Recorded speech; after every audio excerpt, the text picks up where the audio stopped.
Bismillah. Assalamualaikum warahmatullahi wabarakatuh. Alhamdulillah. Wassalatu wassalamu ala rasulillah wa ala alihi wa sahbihi wa maulana. Alhamdulillahirabbil alamin. Pada kesempatan kali ini sebelumnya perkenalkan, nama saya Ade Habibur Rahman dengan NIM 11220120000004 kelas 5A. Dengan ini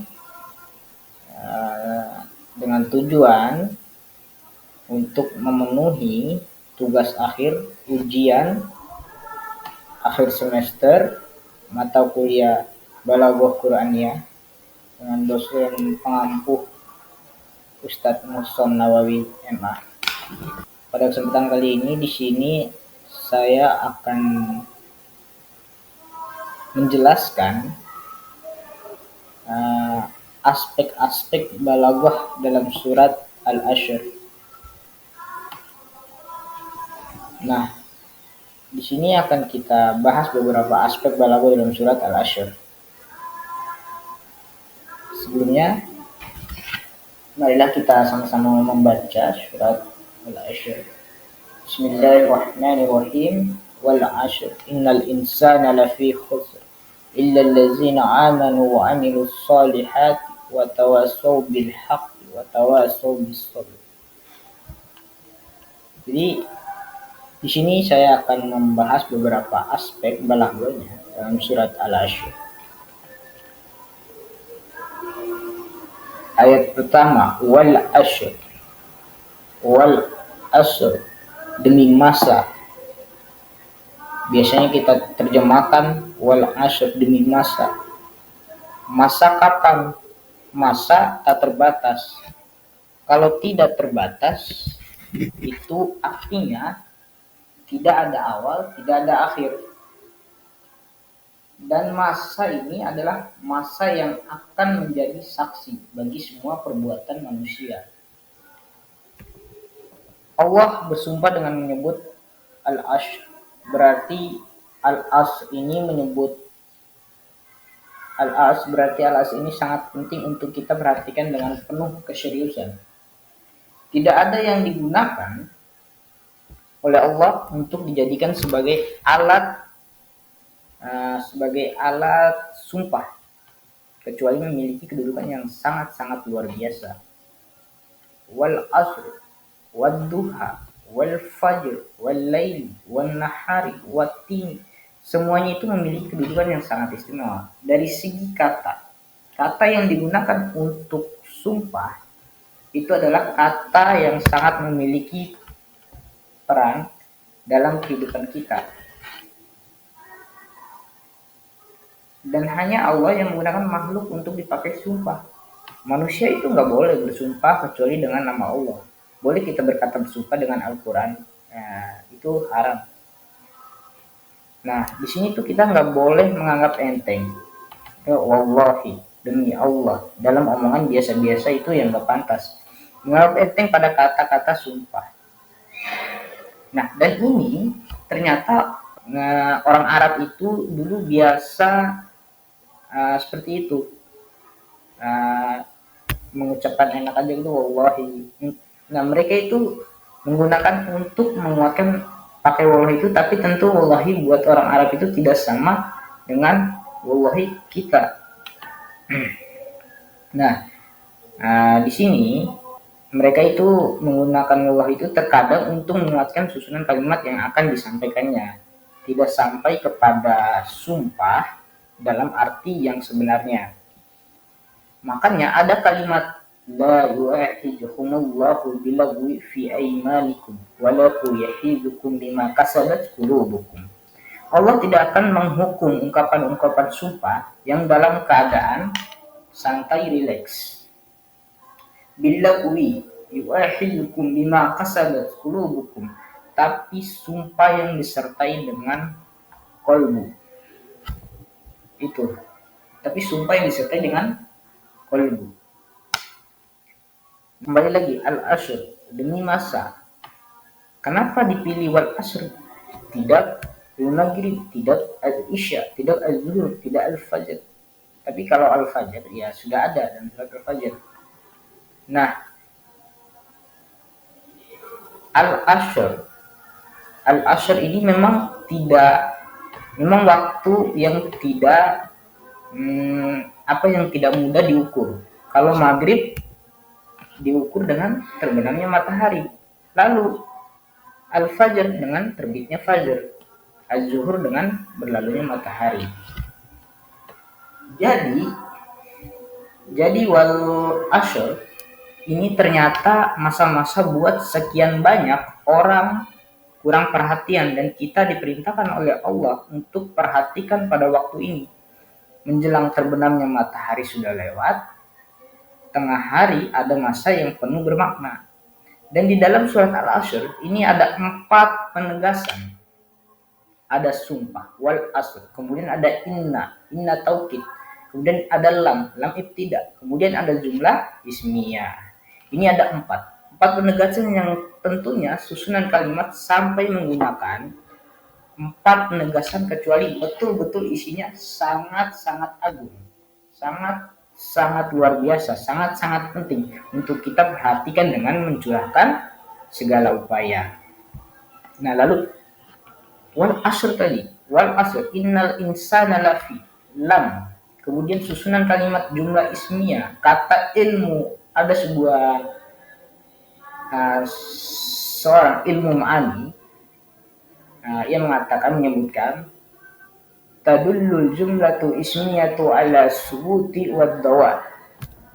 Jumlah ismiyah memberi makna untuk supaya diterangkan bahwa susunan kalimat tersebut stabil, tetap tidak mengalami perubahan. Bahwa peringatan dari Allah tentang innal insana lafi khusrin selama-lamanya, sejak zaman dahulu sampai sekarang, bahkan sampai hari kiamat. Dan di dalam bahasa Quran ditemukan ada taukid 1, taukid 2, taukid 3, taukid 4. Itu sesuai keperluan. Sebab istilah ulama balago itu adalah, apa sih balago itu? Nah, balago ialah terpenuhinya tuntutan kondisi sesuai dengan kondisi tersebut. Apabila dengan kondisi yang tidak perlu pakai penegasan, lalu pakai penegasan, yaitu tidak sesuai dengan tuntutan. Apabila kondisi menuntut penegasan lalu tidak pakai penegasan, itu juga tidak sesuai. Al-Quran menggunakan kata penegasan, pakai sumpah, ditambah pakai inna, tambah lam taukid dengan susunan kalimat jumlah ismiyah. 4 penegasan memberikan makna bahwa yang diberitakan ini betul-betul disampaikan kepada yang ingkar. Jadi ada ragu, ada yang bertanya-tanya, ada ingkar juga, ada ingkar sederhana, ada ingkar parah. Nah, kalau ini ditujukan pada orang-orang yang mengingkari tentang waktu, tentang harga waktu. Nah, siapa yang dimaksud? Orang kafir, orang musyrik, fasik, atau siapa? Umumnya al-insan, innal insana, umumnya manusia. Al-Quran itu terkadang menyebut Anas, terkadang al-insan. Kalau Anas itu lebih menggambarkan manusia keseluruhan. Kalau al-insan lebih menggambarkan tentang jenis manusia. Makanya dalam bahasa balago itu disebutkan juga alif lam innal insan. Ini alif lam listighraq, alif lam yang memberi makna, meliputi semua jenis insan. Alif lam dalam Al-Quran banyak makna. Kalau innal insana alif lam listighraq, sedangkan alif lam dalam Alkitab zalikal kitab. Sedangkan alif lam di sini adalah alif lam litahsis. Nah, apa taksis? Taksis itu mengkhususkan. Di mana pengkhususannya? Ada zalika, di sini syarat, ma'rifat. Ini mubtada, dan Alkitab khobar dengan ma'rifat juga. Ada juga mengatakan ta'rofain. man'al asy'alib allati tadullu ala qasr ta'rufu tarrifain, memarifatkan mubtada dan khabar. Ta'rufu tarfain, memarifatkan mubtada dan khabar merupakan salah satu susunan kata yang biasa digunakan untuk memberi makna khusus. Intinya, tulisan mushaf Al-Quran itu tidak bisa kita samakan dengan tulisan kitab-kitab suci sebelumnya. Jadi kembali lagi tadi, wal asyr, demi masa. Allah pilih kata memberikan makna bahwa yang dimaksud dengan masa ini tanpa batas, tanpa penghususan, masa secara keseluruhan. Dimanapun manusia pasti berhubungan dengan waktu, dan ada orang yang hidupnya sebentar tapi mampu memanfaatkan waktu dengan tepat dan benar. Sukseslah dia, sukses. Lalu ada yang diberi oleh Allah kesempatan hidup yang lebih lama tapi tidak mampu memanfaatkan waktu sebagaimana mestinya, kerugian menunggu dia. Wal asr, demi masa. Innal insana, kalimat inna insana jenis manusianya, sejak zaman Adam sampai saat ini, sampai hari kiamat nanti tiba, lafi husrin, sungguh tenggelam dalam kerugian. La, sungguh, fi, di dalam, husrin, kerugian. Berarti lam di sini adalah langsung memberikan ketaukidan kedua. Inna dan la, bahkan keempat karena setelah sumpah. Sumpah itu mengokohkan, maka Allah Subhanahu wa taala berkali-kali bersumpah dalam Al-Quran dengan menggunakan sesuai hendaknya, menggunakan nama waktu. Nah, apalagi tuh menggunakan nama waktu, dengan menggunakan nama waktu, nama benda, yaitu hendak Allah. Kita yang tidak boleh sembarang bersumpah, harus hanya menyebut nama Allah. Innal insana, manusia. Nuliyatal insana, di sini juga al insan tulisnya tidak pakai alif. Cetakan Madinah ini innal insana. Jadi kalimat inna taukid, dan kita temukan dalam dalam surat Yasin. Itu tentang masalah penggunaan taukid. Dari masalah berkoin dan seterusnya. Husrin. Nah, kembali lagi husrin dengan tadi, kembali lagi dengan innal insana lafi husrin. Nah, husrin dengan nakiro, al insan dengan marifat. Nakiro itu mengandung makna yang tidak terukur. Kalau marifat terukur. Contoh, al masjidu, oh yang ini masjidnya. Masjidun, yang mana? Masjidun, yang mana masjidnya? Nah, kerugian yang belum jelaskan. Kalau tadi masjidun, yang mana belum jelas. Nah, kembali kepada lafi husrin, Nah, kerugian yang mana? Kerugian yang tidak terhitung. Manusia dihadapkan kepada kerugian husrin, nakiro, jadi tidak terukur kerugiannya. Kerugiannya seperti apa? Kerugian kecil, kerugian besar, kerugian sederhana, kerugian sangat parah, kerugian banyak, kerugian sedikit, husrin, semuanya itu baik. Nah, mari kita lanjutkan lagi. Wal asr, innal insana lafi khusr illa allazina amanu wa amilus solihati wa tawassaw bil haqqi wa tawassaw bis sabr. Nah, ilallazi na'amanu, pengecualian untuk tidak terancam dengan kerugian. Lanjut kalimat ilallazi na'amanu. Mari kita perhatikan istisna. Jadi mustasna itu dalam istilah ulama nahwu itu ada istisna mustasil dan istisna munqati. Ya, nah, kalau dimaksud innal insana adalah orang kafir, maka illal ladzina amanu istina munqati. Tapi kalau innal insana meliputi mukmin dan kafirin, maka illal ladzina amanu istina mutasil. Di sini ada 4 hal yang harus kita miliki. Yang 4 dibagi 2. amanu amilus solihat, berhadapan dengan Allah. Tawassaw bil haqq wa tawassaw bis sabr, berhadapan dengan sesama manusia. Nah, kalimat illal ladzina amanu, kata amanu, kata kerja, beda dengan innal insana lafi husrin, itu jumlah ismiyah. Sedangkan innal ladzina amanu itu kata kerja, menggambarkan tentang bahwa keimanan kita itu naik turun. Kenapa tidak illal mu'minun tapi illal ladzina amanu? Beda. Kalau mukmin, kata sifat imannya sudah melekat. Makanya dalam Al-Qur'an al-mu'minun masih pakai in. Contoh ya, in kuntum mu'min, ya ayyuhal mu'minuna. Ada juga ayyuhal mu'min. Itu juga alat teguran, sebagai alat teguran. Dalam surat An-Nur itu. Tapi kalau panggilan, ya ayyuhallazina amanu, kembali lagi. Dalam ilmu bahasa, posisi kata kerja dengan isim itu sangat jelas berbeda. Tidak bisa disamakan. Tapi kalau sudah jadi terjemah, kalau sudah diterjemah, nggak ada bedanya. Amanu, mu'minun, yu'minu, sama bahasa Indonesia.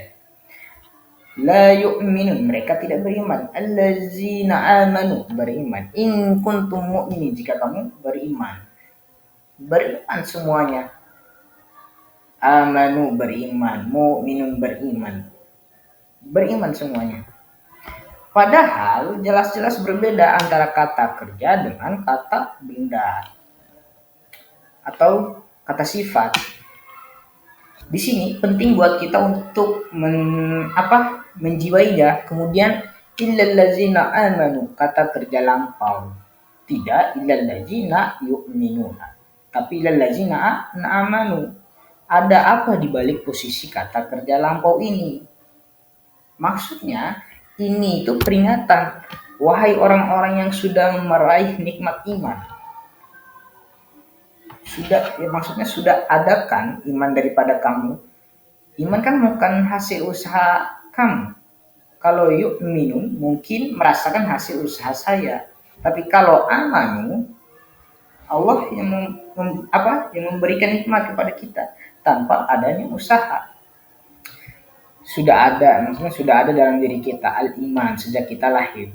Dan kalimat innal insana bisa satu manusia, banyak manusia, tapi kalau aman banyak, artinya keimanan sangat berhubungan bagi keimanan seseorang dengan iman temannya, dengan iman lingkungannya. Aman, tidak illallazi amana. Padahal di kalimat ini illa man amana, kenapa tidak innal insana lafi husrin, illa man amana wa amilat solihat, tapi illal ladzina amanu, menggunakan jama'. Nah, ini juga tuh di sini juga sangat penting untuk kita perhatikan adanya kesatuan iman si A antar iman si B. Ada kesatuan, artinya itu imannya menyatu, amalnya yang berbeda. Misal kita siapkan ukuran iman dengan ilmu. Iman yajid wa yankus, kalau ilmu yajid wa yansa. Itu bukan wa yankus tapi wa yansa. Enggak ada kurang kalau ilmu tapi lupa, dan ketika diingatkan ada lagi itu. Tapi dengan iman boleh jadi orang yang kita ketahui ilmunya sangat luar biasa, luas ilmunya. Apakah otomatis imannya seluas ilmunya? Ada orang yang ilmunya sangat luas, imannya sedang, hilang. Dan namun ada orang yang ilmunya dangkal tapi ia memiliki iman yang kuat. Mungkin itu penjelasan dari saya aspek balagu dalam surat Asy. Mohon maaf jika ada kesalahan. Wabillahi taufiq wal hidayah. Wassalamualaikum warahmatullahi wabarakatuh.